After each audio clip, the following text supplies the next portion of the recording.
¿Alguna vez has sentido que la justicia es como un laberinto diseñado para que te pierdas en lugar de un camino para encontrar soluciones? Totalmente.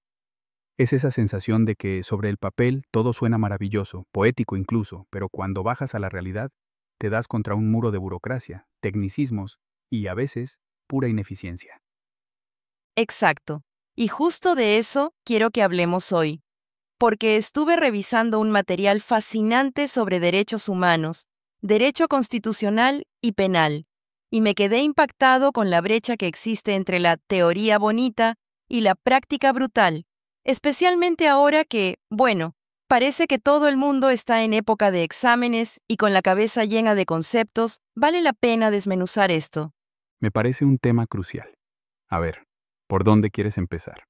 Porque el universo legal es gigantesco. Empecemos por un término que suena muy elegante: la tutela judicial efectiva.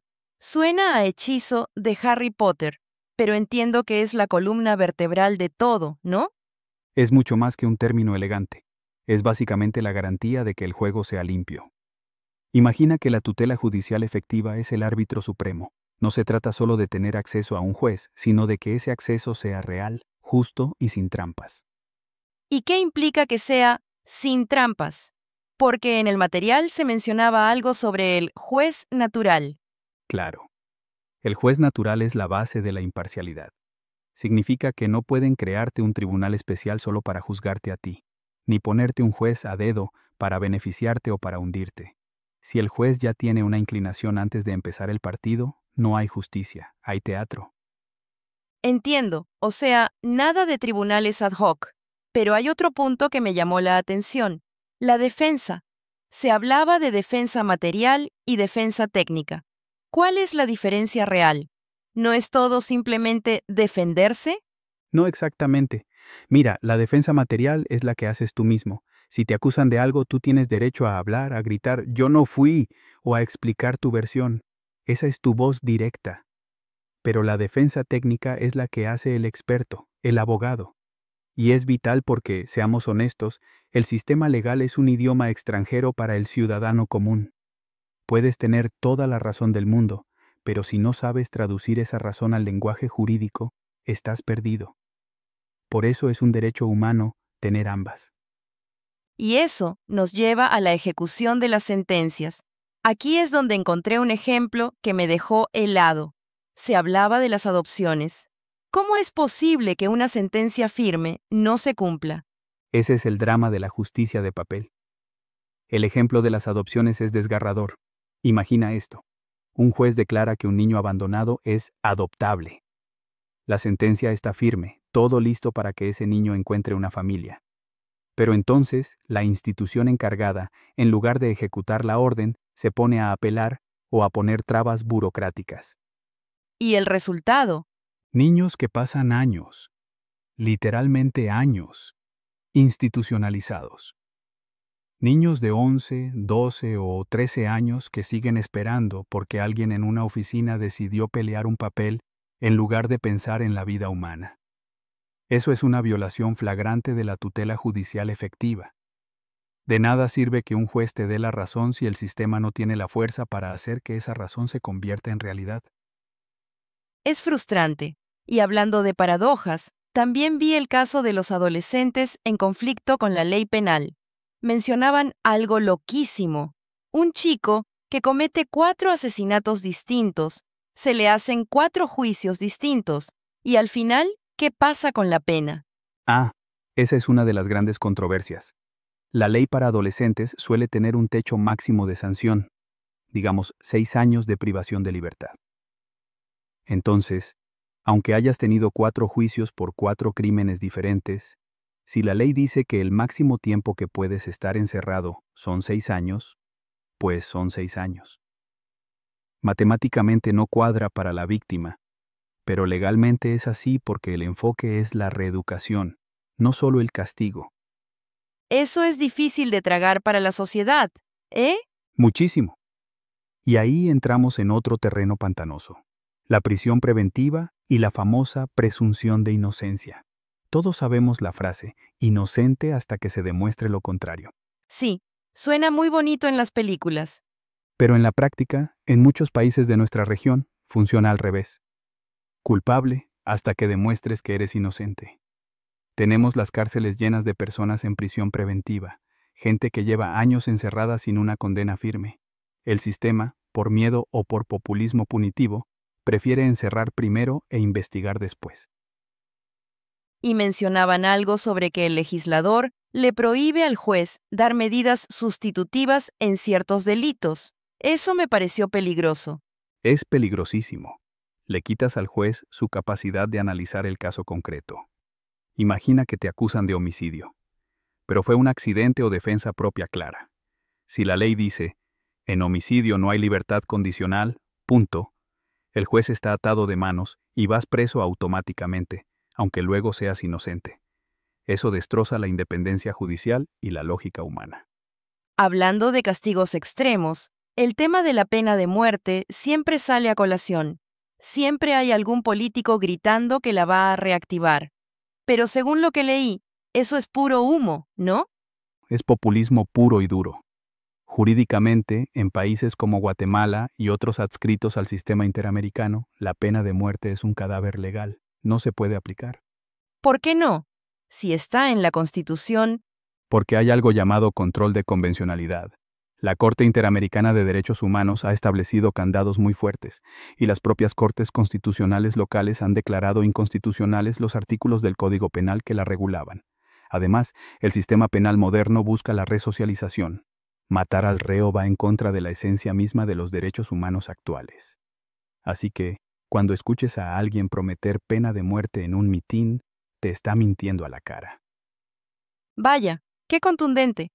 Cambiemos un poco de tercio porque no todo es penal. Me interesó mucho la parte de los derechos de solidaridad y el medio ambiente. Hubo una anécdota muy gráfica sobre los tubos de desagüe en las aldeas. Sí, esa imagen es potente y triste a la vez. Hablamos de derechos de tercera generación, un medio ambiente sano. Pero la realidad cultural es que vemos el río como un basurero. Esa anécdota de los tubos naranjas de PVC saliendo de las casas directamente al río, es como si pensáramos que el agua corriente se lleva el problema mágicamente. Y no solo en las aldeas. En la ciudad, la gente tira la basura por la ventana del coche con una naturalidad pasmosa. Es falta de educación cívica básica. Y ojo, que el derecho al medio ambiente es un derecho de doble vía. Tengo derecho a disfrutarlo, pero tengo la obligación de cuidarlo. Si yo tiro mi lata de cerveza a la calle, estoy violando el derecho de mi vecino a un ambiente limpio. No podemos exigirle todo al Estado si nosotros no somos capaces de guardar la basura en el bolsillo hasta llegar a casa. Totalmente. Y hablando de vecinos molestos, el derecho a la intimidad y el ruido. Me encantó el caso de Francia. Ah, sí. El Tribunal Europeo sancionó a Francia porque no protegió a un ciudadano del ruido de su vecino. Aquí en Latinoamérica a veces pensamos, es mi casa, pongo la música a todo volumen porque soy libre. Pero tu libertad termina donde empiezan los tímpanos de tu vecino. El ruido invasivo es una violación a la intimidad y a la salud mental. Deberíamos tatuarnos eso. Tu libertad termina donde empieza la del otro. Ahora hay un artículo que me pareció revolucionario, casi subversivo. El artículo 45 sobre la resistencia legítima. ¿Eso es básicamente permiso para desobedecer? Es la válvula de escape de la democracia. Se llama desobediencia civil. Cuando la autoridad abusa, cuando las normas violentan derechos fundamentales, el pueblo tiene el derecho legítimo de resistir. El ejemplo de las motos fue buenísimo. Claro. El gobierno dice, para evitar robos, prohibido llevar acompañante en la moto. Pero la moto está diseñada para 2 personas, y quizás tú usas la moto para llevar a tu esposa al trabajo porque no tienes dinero para otro transporte. Ahí la norma estatal choca con tu derecho de propiedad y libre locomoción. Entonces, los motoristas salen a manifestar, bloquean calles, hacen ruido. Eso es el artículo 45 en acción. Es el pueblo diciendo, te pasaste de la raya. Es fascinante cómo el derecho tiene mecanismos para corregirse a sí mismo a través de la gente. Pero hay un choque que me parece aún más complejo. El choque cultural. La justicia indígena versus la justicia estatal. Ese es uno de los temas más delicados y profundos. Tienes por un lado la Constitución, que dice que la única que puede administrar justicia es la Corte Suprema, el Estado. Y por otro lado, tienes convenios internacionales como el 169 de la OIT y la realidad de los pueblos originarios, que tienen sus propias formas ancestrales de resolver conflictos. Y a veces esas formas son expeditas. Muy expeditas. Y ahí está el conflicto. La gente aplaude cuando ve que en una comunidad atrapan a un ladrón, lo juzgan en la plaza y le aplican un castigo físico en cuestión de horas.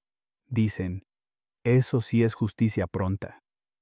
Pero, ¿dónde queda el derecho de defensa? ¿Dónde queda la apelación? ¿Dónde queda la imparcialidad? Claro, si te juzgan en caliente, es difícil que haya garantías. Exacto. El Convenio 169 reconoce la justicia indígena, pero pone un límite claro, siempre que no viole los derechos humanos fundamentales.